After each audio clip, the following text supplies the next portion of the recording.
sometimes you go on a journey that you don't necessarily know that's the journey you're going to go on. But yeah, I went on this journey and I had some very good mentors along the way, and I think that's a really important thing about our work. And mentors aren't just, you know, Aboriginal people, they're also non-Aboriginal people, and so they've been really important people in my life and my professional development.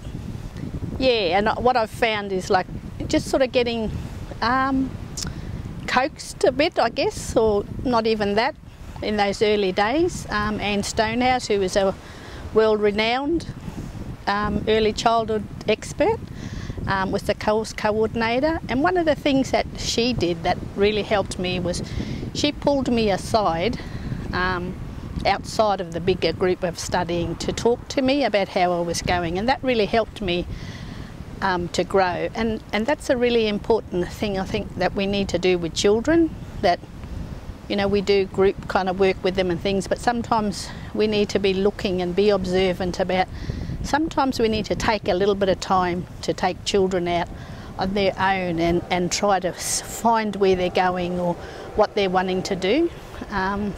So that's been a really good lesson for me that I've used also with other people as well. I grew up in Darwin in a children's home, and I sort of went into the big world as a 15-year-old, and I didn't really know how to behave outside, and so I've had to learn that and to grow that. And that's one of the things that now, over my years that I've worked with people, mostly with my own people, Aboriginal people, and Torres Strait Islander people, mostly Aboriginal people, but also with other people, that, you know, we just got to take it slow. We've got to think about things sometimes, you know, don't just jump in and assume things. Because I remember one day talking to the old lecturers, early day lecturers, Lynn Fasoli, about my family had bought me a, what do you call it, like a manicure and pedicure for my birthday or Mother's Day, and I went to go for this thing, and I was really embarrassed about walking in because I thought people are going to see me go in there and think, who does she think she is, you know? And Lynn said to me, VJ, they're probably not even thinking anything like that, no? You know, and I am constantly, not constantly, but, you know, when I get to different places, I go back to those same words, what she said to me, and I have to think about that. Now, Veronica, is this just about what you're thinking, you know, or is that something? And a lot of the time it's just me, and I have to learn about, sometimes we have to step into things, you know, and do things. So it doesn't matter who we are, we have to do that. And that's the kind of thing that we've got to do with our children, is we've got to teach them, and not as in being the teacher at the front, but a lot of time it's alongside them, working with them. We've got to teach them about those processes. When there's a discourse in pedagogy that says that children shouldn't be taught, then most teachers I know that rule, but they also have little rules for breaking that rule. So they will say, I don't teach the children how to do their paintings or drawings, but sometimes we do these little exercises where they have to cut and paste or colour, and they'll say that's for their fine motor skills development, or that's to help them later when they're writing.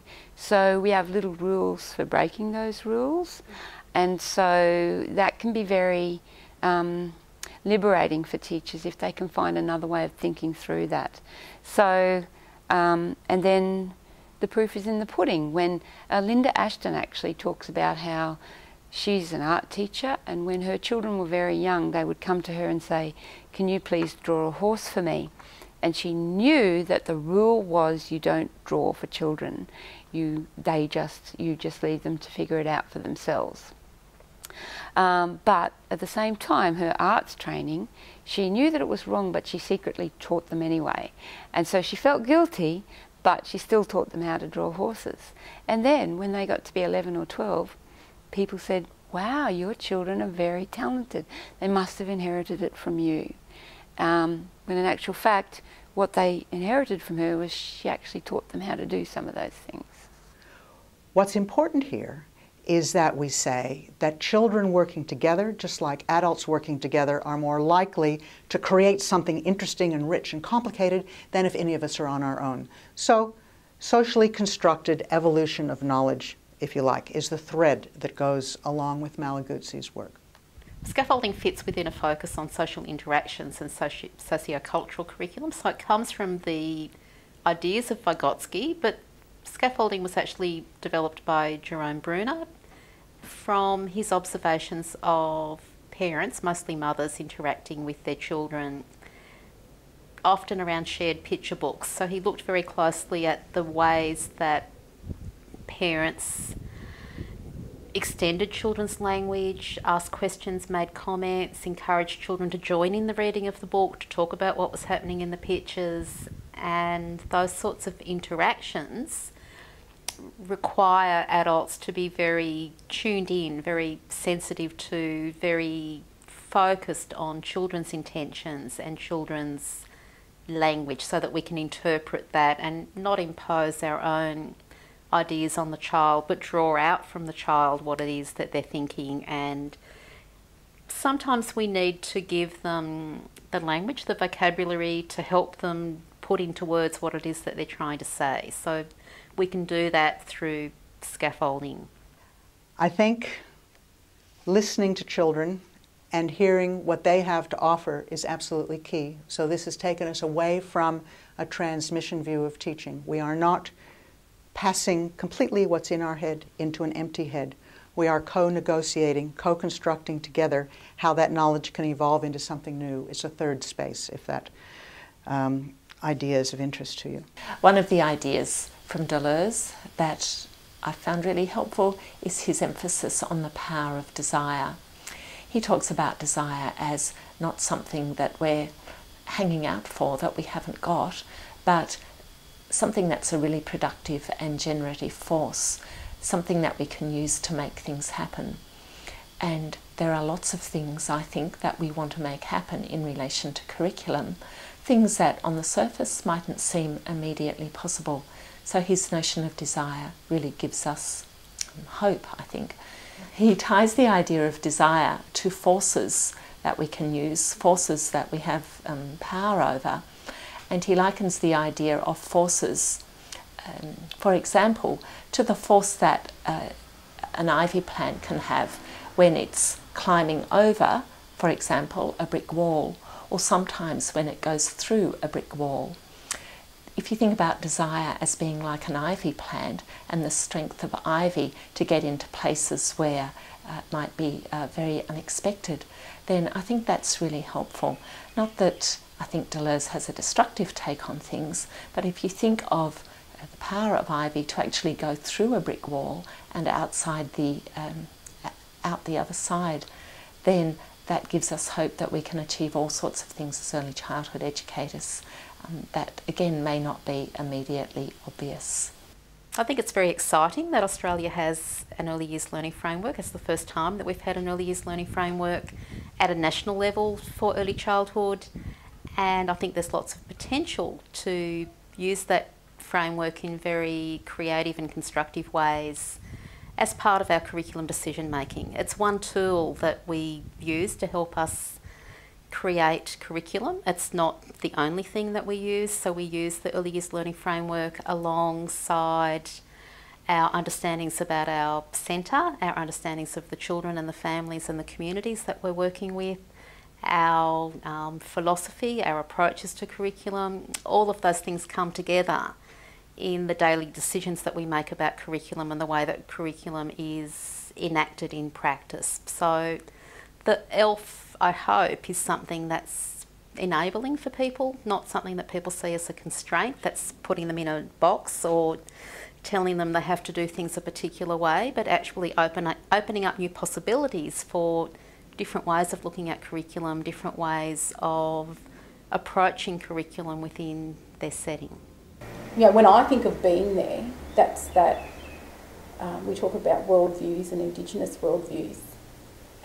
that way of being in country, being with family, it's important to understand that there is that side, and it also then links in with different ways that we engage children and the opportunities and what we present. Yeah, and just having that time for quiet reflection and observation rather than rushing off and writing everything down. Because you can't. No. You can't. And sometimes I think, you know what, I'm just going to enjoy that. That's the way we taught our children traditionally too, wasn't it? Yeah. Just having time to listen and watch and observe. Yeah. And observe, that's it. Yeah. And not feeling that everyone has to come in and, this is the way we're doing it, but just giving children that space and that time. Because sometimes we're rushing. Yeah. Too many people rush. Yeah. And that's it, having time. Yeah. And if you're rushing, you don't see as much around you as you might. Yeah. Yeah, it's that thing of getting back to basics, isn't it? Slowing down. Yeah. I think someone interviewed us years ago and they were talking about how we grew up. I don't know who it was actually. And the person was saying that we had in common that with our parents we had quiet times just to go for walks and watch birds and watch butterflies and look at tracks on the ground and those sort of really quiet times. Be able to climb trees and make mud pies. That's what I'm glad about coming back over here, because everything's sand. Over everywhere, it's all sand. I was like, where's the mud? Where's the clay? There's no like clay to actually make real mud cakes and mud pies and because I look at the beautiful photos that we've got of when the kids were little and they've got all these mud pies lined up. So the simple, that is so important for our kids to actually to go out, play with, to investigate country, be on country. Yes. Not just to be in environments that are just all plastic and metal and I always wonder, there are all these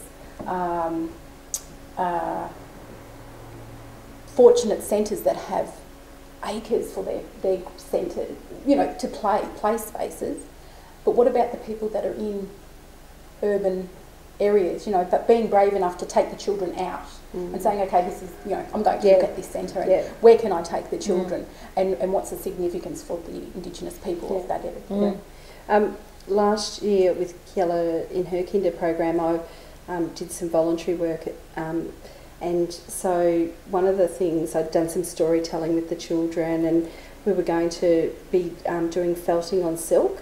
And so Olga, her kinder teacher, had been talking with the children about patterns of the environment, and so it was a whole process over quite a few 2 terms, and then I took the children for a walk along the Moonee Ponds Creek, and some of the families, the parents came as well, and so all the children had the opportunity to be learning about some of the, because I talked with them about some of the plants that we passed and they had a big basket and they were collecting treasures off the ground as we went along, and I took them to Oka Mountain and we all we collected a little bit and we had the children were in 3 groups and everyone got to grind up their ochre and then make paint, and then they did their handprints on calico, and then we went back to kinder and we had a fire in the digging patch, and the children roasted marshmallows. And I thought, what a beautiful experience for Kiela and all the children to, because they will remember when they eat marshmallows, they'll remember that time at kinder when they roasted marshmallows. Yep. And so, it was a really beautiful way to look at, the different patterns on a gum leaf and the bark on the tree, and then the children, they'd come up to me, later on in the term, and they'd sort of talk to me about, we took our nan down there for a walk, or, I'd have parents coming and talking with me about, that was really lovely to actually realise about the Aboriginal people and that this is a significant area. Yeah. And this is the area that we live in. Yeah. So they felt connected to that area as well. Yeah. just really beautiful. Consciousness of and intentionality of consciousness does not end with rationality. Consciousness about the world, which implies consciousness about myself in the world, with it and with others, which also implies our ability to realize the world, to understand it, is not limited to a rationalistic experience. This consciousness is a totality: reason, feelings, emotions, desires. My body, conscious of the world and myself, seizes the world toward which it has an intention. My conscious body's constant exercise in releasing itself even to or from my consciousness, intending toward the world, brings or contains in itself a certain quality of life that, in the human existence, becomes more intense and richer. I am referring to the need for relational experience on the level of existence and of interactions, the level of living. There is a fundamental element in interaction which takes on greater complexity in relationship. I am referring to curiosity, some sort of openness to comprehending what is in the orbit of the challenged being's sensibility. It is this human disposition to be surprised before people, what they do, say, seem like, before facts and phenomena, before beauty and ugliness. This unrefrainable need to understand in order to explain, to seek the reason for being of facts. It is this desire, always alive, of feeling, living, realizing what lies in the realm of one's visions of depth. So we talk about relationships being, becoming, belonging in the early years learning framework, and I think if we sit with those notions and think about them deeply, there's a wealth of possibility inherent in there, and we do an injustice to children if we just treat such big concepts in superficial ways. In one of our projects we were following early childhood educators in 6 different countries. We videotaped them for an entire day, and we asked them to talk to us about what they would see as the key characteristics of their professionalism in their day. And I remember well this one practitioner from a small town East German kindergarten who was very aware of this dilemma. She talked about all her actions being grounded in uncertainty, but at the same time depending on knowledge and experience. So she was very aware that on all her actions in the kindergarten and everything that she perceived as being her professional practice was grounded in uncertainty, and at the same time very much building on her professional knowledge, on her experience, and that it was a day-to-day juggle actually between the two for her to constantly reinvent her practice with the children and the families in her center. When we talked about the videotape, and we went through her day, she all of a sudden turned around and said, "Listen, Matthias, there is a fundamental problem here, because I know what I'm doing. I know that we're good at what we're doing with the children. We can see that we are building, working, and very stable and very reliable relationship with the children and the families. Even though I don't exactly know what's happening during the day. I'm walking into my setting every morning with some ideas, but I have no idea what it's going to be like at the end of the day. But the more I talk to local politicians, for instance, who ask me about the curriculum that we're implementing, and we're supposed to be implementing the mandatory state curriculum, the more I realize that I am perceived as being the expert for this practice, and the expert in a technical way, meaning that I'm in control, in total control of what happens in this classroom, and I'm not.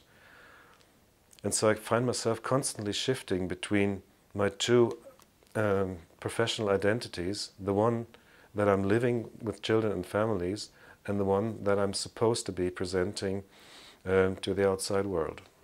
And my way of addressing the field has been that I have used sociology, I have used anthropology, I have used philosophy and theories in different theories and critical theories in pedagogy.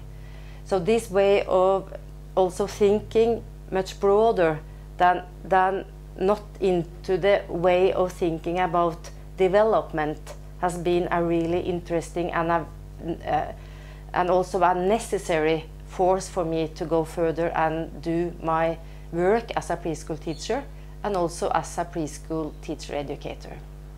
Addressing different issues connected to early childhood or the preschool field, I think that I resisted some sort of thinking about an essentialism, which was that children were perceived as going into this developmental thinking, that they were that a way of develop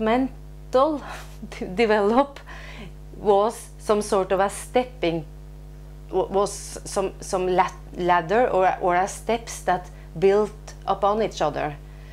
And in many ways it didn't fit into what I saw and the way that I could also relate to my own background, and it didn't relate to the theories and the way that we were also educated in the early childhood education nearly 30 years ago. So also combining this with a lot of political issues, the way that I thought of majority or minority perspectives, I had to search for other frameworks or other ways of thinking or doing the work I was doing in the early childhood field. And that was when I also was a director of a preschool in the 80s in Oslo, and I had the responsibility of also not educate but supervise and be in front of different theories that I also wanted to discuss with the staff in the institution.